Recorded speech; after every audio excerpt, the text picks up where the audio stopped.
Hello and welcome to another edition of Under the Microscope. I'm Michael Young, thanking you very much for joining us and for letting us into your communities and into your homes, as I always say. With me today as a guest in our program is a former Minister of Government under the People's Progressive Party Civic and a Member of Parliament, currently Mr. Bishop Juan Edghill, who's no stranger, of course, to television land. Welcome, Bishop Edghill, to Under the Microscope. Thank you, Michael, and may I extend greetings to all of your viewers, and I look forward for a great discussion. It's always a pleasure having you on the program. You're always one of the more feisty guests and one of the persons who have no qualms about dealing with the issues that we're going to be discussing. First of all, let's talk a little bit about the current political situation within our country. As you know, following the passage of the no confidence motion on December 21, 2018, our country has been in a total lapse, a total eclipse has taken place. Guyana is now at a pivotal point. We're at a crossroads in terms of the politics, the political situation here. How would you describe the mood of the people at this point in time, Bishop Edghill, and the mood of the People's Progressive Party Civic, given all that's taken place since December 21? Well, Michael, that's quite a mouthful, and I think we could talk for 4 days about what you have just said. But let's start. The people of Ghana are disappointed. We would have thought that the undemocratic character and credentials of the old PNC would have been something of the past. They have gone through several different formulations: PNC Reform, PNC Reform 1 Guyana, APNU, and now APNU plus AFC. But these manifestations of lack of respect for the Constitution, lack of respect for the rule of law, throwing through the window democratic norms, culture and practice, conventions, things that are agreeable and acceptable worldwide, when a no confidence motion is successfully passed against a government, which the Constitution provides for in Articles 106.6 and 106.7. This government should have done and followed through with the decent thing that transpired on the night. So we're having a two-face, and Michael, forgive me for saying a two-faced, bare-faced behavior. Two-faced, bare-faced. The night of the successful passage of the no confidence vote, I'm sure many Guyanese were shocked that the opposition actually won that vote. I was not shocked. I would have thought we would have won it 36, 37 votes, because I knew that they are members of government, as I sit here today with you on this program Under the Microscope, who regretted that they did not vote with us, because they are disappointed just like the people of Guyana. Interesting. The first response of this government was that the Honorable Prime Minister, Mr. Moses Nagamutu, in the presence of the Attorney General, who have made himself quite a remarkable character by his various postulations and posturing over the last several months. You said remarkable? Remarkable character, okay. Very remarkable character. I didn't want to go to the word notoriety as yet, but remarkable would be quite appropriate at this time. All the Minister of State, the Minister of Foreign Affairs, the entire senior leadership of the government sat there and accepted the fact that the government had fallen. By way of a press conference, the nation watched this. It is recorded as part of our history. Every media house could pull that out, and if you would like to refute me, you could play it, and the nation will see it. The next day, the Ministry of the Presidency issued a statement which is all over Facebook, on social media. Every media house reported on it. they have accepted, and the Constitution will be upheld. 2 days later, everything changed. Because at that stage, the hardliners of the PNC said, we ain't giving up no power. We got to be fools to allow Jagdeo and the PPPC to move a no confidence motion against us, and we give up power. So the grand scheme of holding on to power illegally, using desperate means, spurious and frivolous court cases, unacceptable explanations about 34 is required for a majority, challenges that school children are laughing about. You can imagine some of these things did not even make the comedy shows at Christmas. It was so unacceptable that even the comedians didn't even entertain it. We've had the Chief Justice's ruling. I don't believe the Chief Justice could have been more pellucid. The Chief Justice's ruling was not done in private. Thank God she allowed for public broadcast. So no lawyer could have come out of the court and put a spin on what she said. Hundreds of thousands of Guyanese glued themselves to radio and television and the various social networks and listened carefully on every count. Her declarations were in favor of upholding the Constitution of Guyana and saying to the government, you stood resigned on December 21st, elections in 90 days. Charandas's vote is valid. Dual citizenship is not allowed in the parliament. The way to get a dual citizen out of parliament is through an election petition. And you have 28 days after an election to deal with that. 33 is the majority. These are all things that everybody understands. The night of the no confidence motion, the leader of the opposition stood tall in the eyes of all Guyanese when he went over to the Minister of State and says, we need to meet with President Granger. And at the conclusion of the session, when we were exchanging greetings for Christmas and the rest of it, he said on the floor, this action tonight is not one where anybody should be engaged in triumphalism, but there's need for us to dialogue about the future and ensuring and safeguarding Guyana. This was an opportunity for the strengthening of our democratic culture. This was the opportunity for statesmen to arise from minions, above minions, and sit at the table of decency, the table of Guyana first, putting the people's interests first, and let the people of Guyana determine who they will want to continue to govern Guyana and how they would want the configuration of the new parliament by way of an election in 90 days. The disappointment of the people of Guyana is the collusion between the executive and GCOM, more particularly the unilaterally appointed chairman of GCOM and the 3 government-appointed commissioners of GCOM to use GCOM lack of readiness to delay constitutionally due elections, which are really due by March 19.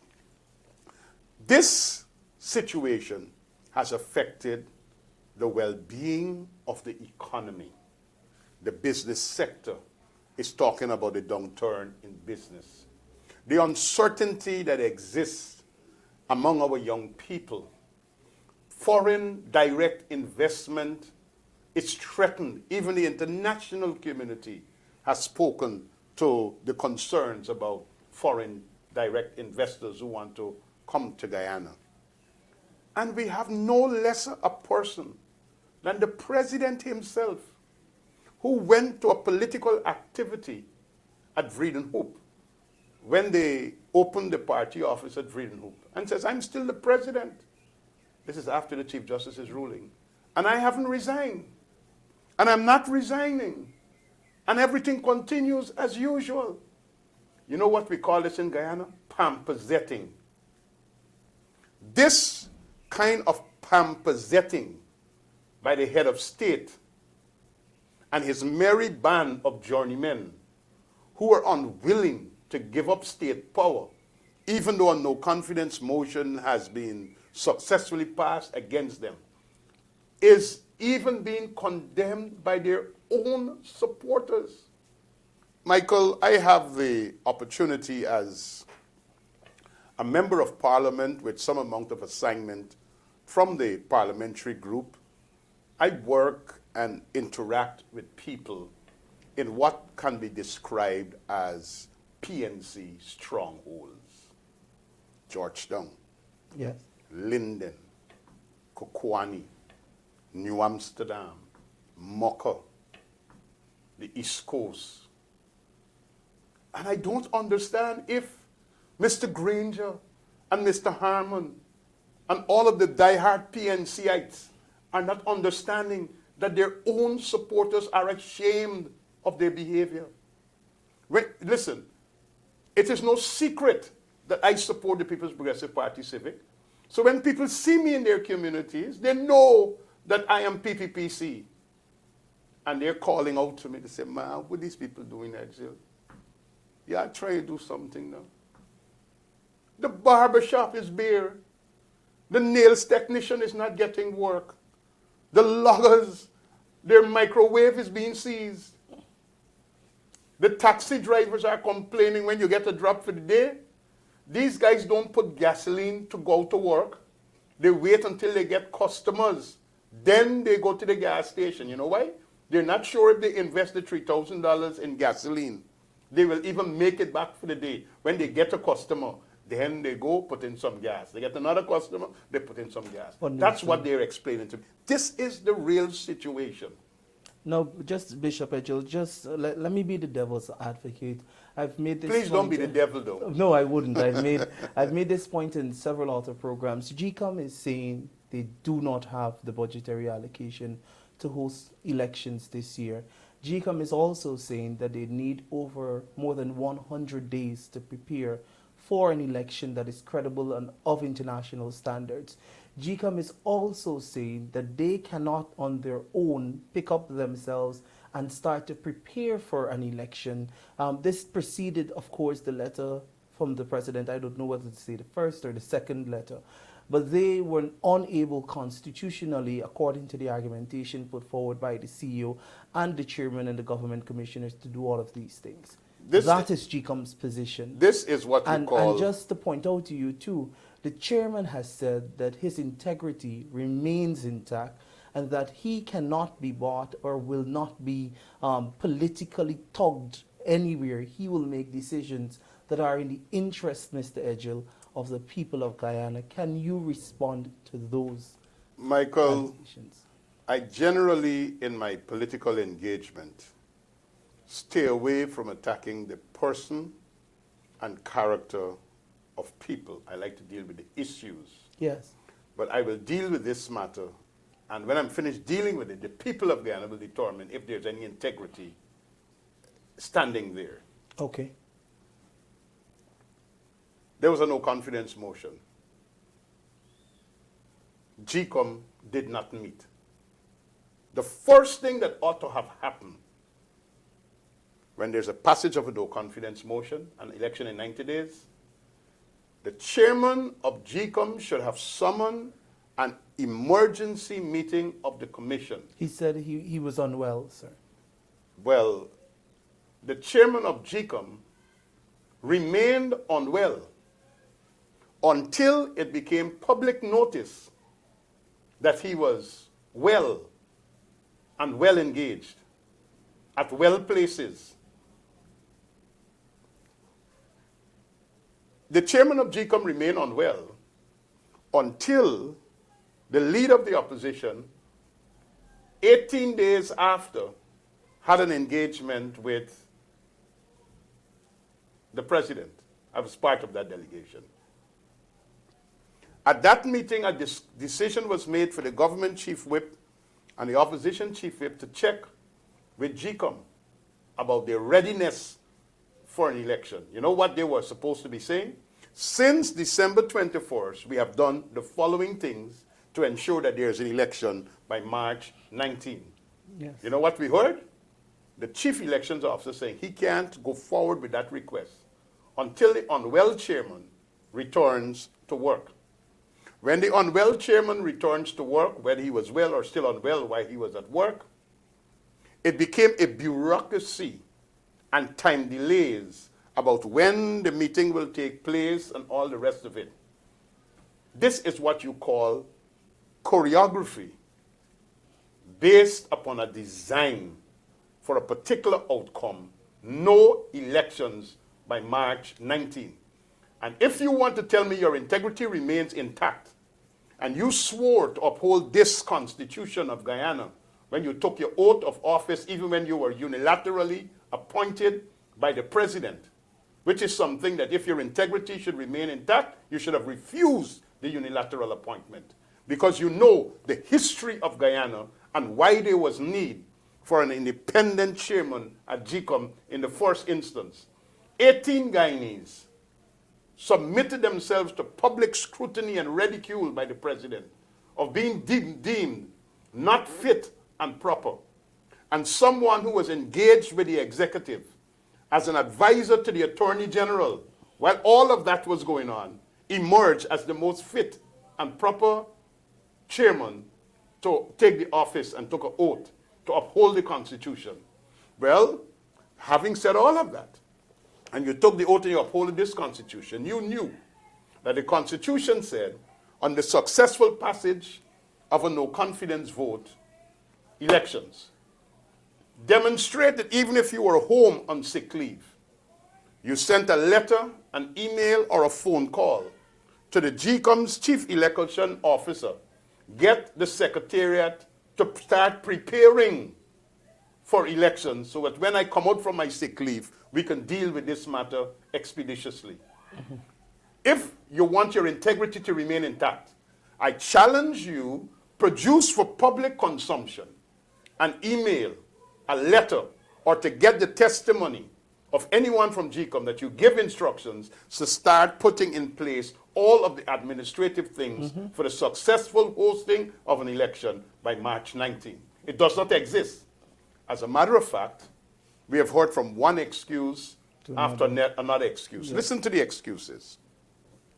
The Constitution says election within 90 days. You know why the Constitution says this? Because all the other subsidiary legislation, which bows in reverence to the supreme law, which is the Constitution, shows that you only need 50 days for an election. GCOM needs to give 2 weeks' notice to all interested political parties that such and such a day would be nomination day. After nomination day, 32 to 35 days is an election. So just add it up, you just need 50 days. So even if you delayed because of your unwellness in January, elections were still possible by March 19. Yes. So listen to the excuses. We have to train polling day staff. We need 105 days to train polling day staff. Is GCOM above the Constitution? Why are taxpayers funding a constitutional body? And the constitutional body are telling the taxpayers who are aggrieved and who could end up suffering as a result of an impending constitutional crisis that you can't hold these elections in the constitutional mandated time because you got to train teachers and they're at work. And you need 105 days to do that. It is all manufactured controversies. Then the second thing, which is the most laughable one, and I believe the chairman and the government-appointed commissioner should bend their head in shame and should hide themselves away from the public for wanting to deceive the people of Guyana that they don't have the money to do the elections. But they don't. They have the money. Where, Bishop? Once the 2019 budget was passed, GCOM received a lump sum according to Articles 229A Yes. of the Constitution. 229B says that lump sum that they receive is to be used as they deem fit. Michael, let me remind all the nation and everybody, there was a big hole up in the parliament, which some people believe that I was being obstructionist again this year. When the notes of the submissions of the constitutional bodies were not circulated to MPs. And the Minister of Finance was going to consider the appropriations of these bodies. So we didn't get a chance to read the notes. We had to make a demand for hours. The parliament was suspended and all the back and forth going on about getting these documents. And then I was the only MP who they brought the whole big high pile of proposals to. And I questioned the Minister of Finance about these appropriations. And I'm going to tell you what he said about one particular constitutional body which forms the same level like GCOM, the Ethnic Relations Commission.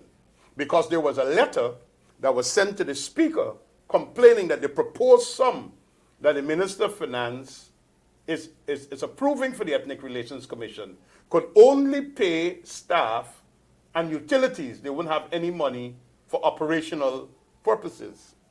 When I asked the Minister of Finance, go to the Hansard in the Parliament, you know what he said? He don't know about that. The Ethnic Relations Commission is receiving a lump sum, and they have to determine what they do with the money. How much they spend on staff, how much they spend on operations, and how much they spend on utilities. It's the same thing applies to GCOM as a constitutional body. So even in this request, with the president to meet the leader of the opposition to discuss financing for GCOM, it's a smoke screen. It's diabolical. It is not representing the truth and the facts. The Fiscal Management and Accountability Amendment Act of 2015, which was piloted by the APNU AFC in June of 2015, while the PPPC was not even in Parliament as yet, amended the Fiscal Management and Accountability Act, and part of it states, number one, the money, once appropriated by the Appropriations Act, must be placed in the account of the constitutional body 1 month after. Budget 2019 was finished before Christmas 2018. So let's say for all intents and purposes, the president signed the Appropriation Act the first working day of 2019, so that monies can flow to every agency the budget is passed. 1 month after that first working day of January 2019, all the billions of dollars appropriated to GCOM should have been placed in GCOM's account, and they can use that money as deemed fit. There was no specific allocation for house-to-house registration. Indeed, in their write-up for justify the request for that allocation was the intention of house-to-house registration. But the money was given as a lump sum to be used by GCOM as deemed fit.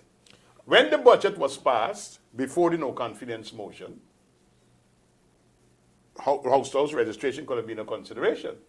But when December 21 comes and the constitutional provisions kicks in, any responsible constitutional body should have met in emergency session and says, bam, we have a situation here. We were planning for elections 2020, house-to-house registrations was on the cards. Now we got 90 days to get an election doing. How much money do we need for staff? How much money do we need for procurement of ballot paper? Inc. How much money do we need for advertising, public education? Start budgeting. And when they finish spending all of that, if they need more money, they fully well know they can go to the parliament for a supplementary request. So all of this is fancy footwork aimed at deceiving and hoodwinking the Guyanese people. And this is dangerous for our democracy. Now, let me ask you this now, Bishop Edghill. You call it fancy footworks, but the government seems their posture is that its business is normal, nothing has changed. You yourself have cited the president's speech where he said he will remain president and he has not resigned. I am not aware that the cabinet has resigned. As we speak today, the Chief Justice says they stood resigned. But I am not aware that they have resigned. I know that the Minister of State has now said that they're having ministerial plenaries. That's what they're calling it. Something very similar to cabinet, unconstitutional, but not cabinet. There are about 18 days left in March until we reach that drop dead date.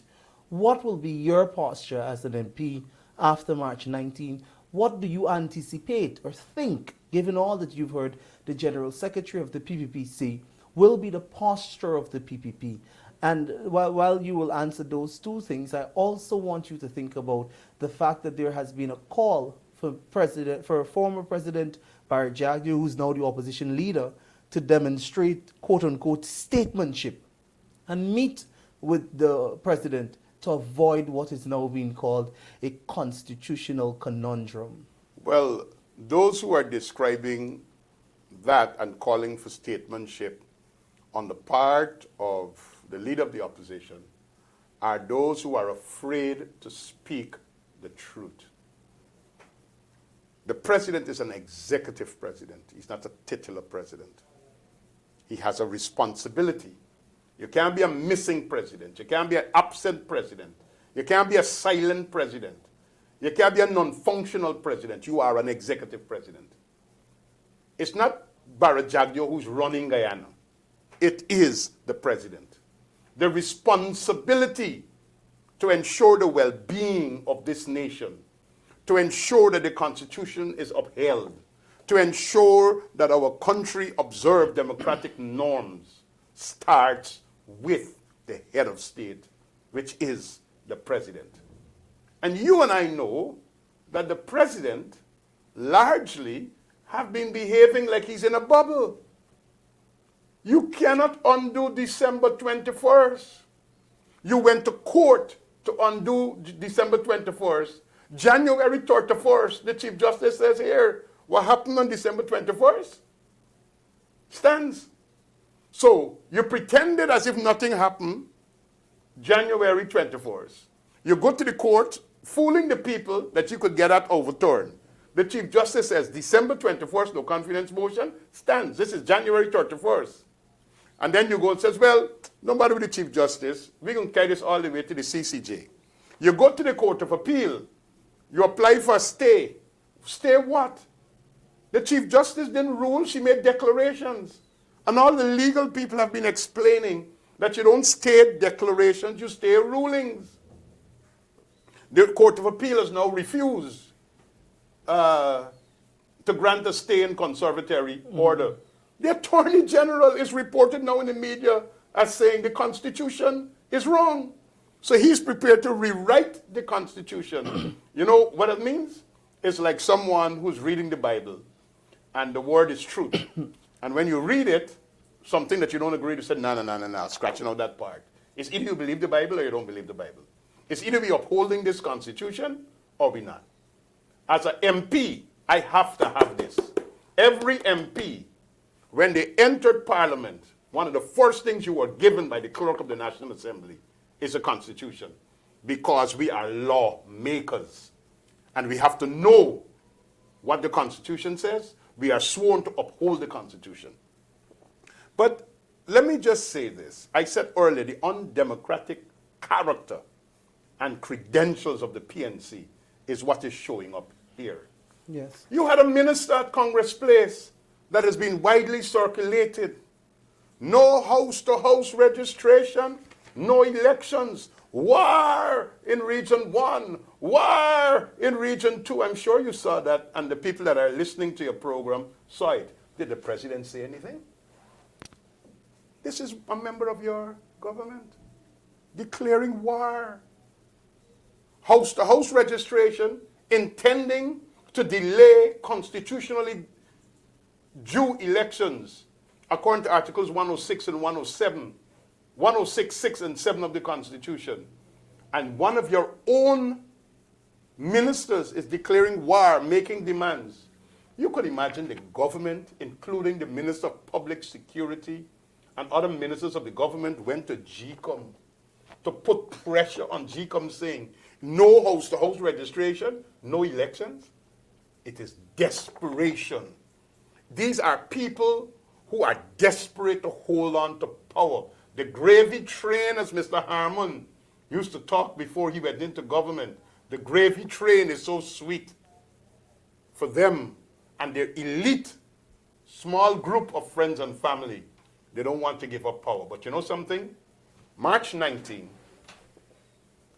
and there is not a solution to this. President Granger and his group of merry men, whether they call themselves cabinet, plenary, caucus, or what, they become unconstitutional, illegal, and illegitimate. And I want all the people of Guyana to understand that. Beyond March 19, and there's no elections, and there's no new government that is in power, this group of people who are governing Guyana today becomes illegal, unconstitutional, and unlawful. What does that mean? It means that the country has no rule of law in operation. We are exposed. We are plunged into a state of practical anarchy. And if that is what President Granger wants, he could continue to fiddle with niceties and all kinds of language that doesn't mean anything and take bad advice from people who can't even win a case in court and put the lives of all of Guyanese and Guyana at jeopardy. And this must stop.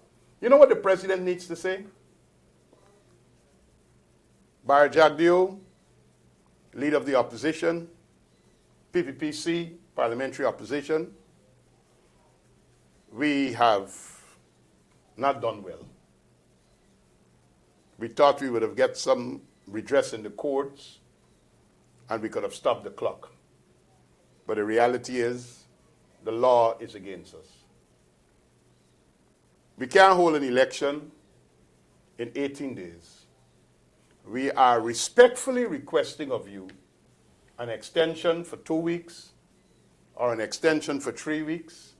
We have a valid list until April 30th, which is the list that we went to local government elections with. Yes. Could you please facilitate, for the sake of Guyana, an extension of 2 or 3 weeks so that we could now get a 50-day period, go and have the elections, and we live with the outcome. But when you want to use GCOM to start talking about elections in July, and I'm made to understand that in part of the work program that was presented by GCOM's Secretariat for continuous registration and all the rest of it, the cutoff date for qualifying voters for an election is October 31st. So when GCOM is putting in an October 31st qualifying date for those who are going to be 18 to be extracted off the list, you know there's a thinking inside of GCOM that elections either year-end or sometime early 2020. Would the PPP support that? We are not supporting any extension of this government. And this was clearly stated by the leader of the opposition weeks ago. And I think he was sending the signal to Mr. Granger, the time to act is now. We were talking, the clock is ticking. The clock is ticking. No. Remember, Michael, the Constitution says the only way you could get an extension is by the 2/3 majority Yes. in Parliament. What President Granger wants to do is to bring Guyana to the brink of a constitutional crisis and then says, PPPC, come, let me get this extension and stop this crisis. And when we say no, then you want to be able to come out and say, you see, it's Jagdio and Edghill and all of them, they greed for power. They're not giving us a chance to rule Guyana. But who has the greed for power? If you didn't have the greed for power, Mr. Granger, and the APNU AFC, you would have done what this constitution says. Write to GCOM, tell them the date for elections, and let's get this thing on the road. You are putting Guyana at risk, and it's a dereliction of duty. You're not fulfilling your constitutional oath that you took, and I have a problem with that. Okay. Now, my final question to you, Bishop Edghill. We've spoken a lot about what the government has not done. You've said what you believe there is need for the government to do. The president is out of the country again, undergoing, I understand, a third round of treatment for the cancer that he is battling at this point in time. Could we take a moment to wind things down?